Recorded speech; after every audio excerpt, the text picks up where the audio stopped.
I crazy? I still haven't figured out what's going on here. Maybe I should start from the beginning. I think it all started about 6 months ago. On my way home one night, my phone rang. The voice on the other end was a strange but familiar one which I hadn't heard in years. The voice beckoned me to come back to my hometown, silent Bentonville. I don't know what force made me come back here, but I left that night. I was about 5 miles out of the town when my car blew a tire. It figures that I didn't have a spare. I guess that I'd walk the rest of the way. I started walking but hadn't gotten far before a nasty fog began to roll in.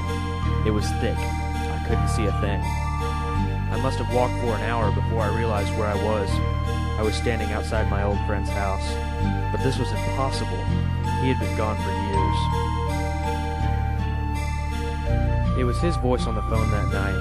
He had asked me to come back. I didn't understand. He died in a plane wreck a year ago.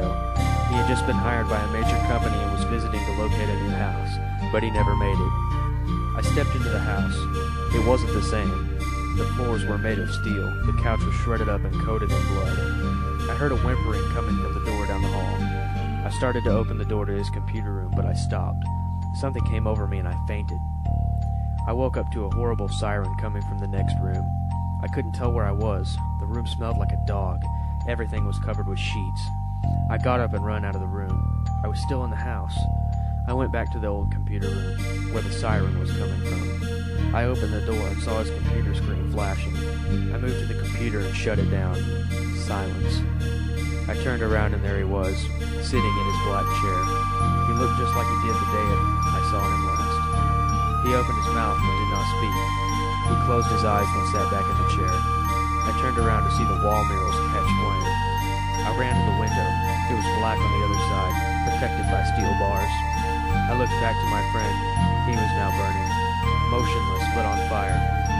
And then a horrible beast ripped through his body. It was his size, but I couldn't see the head.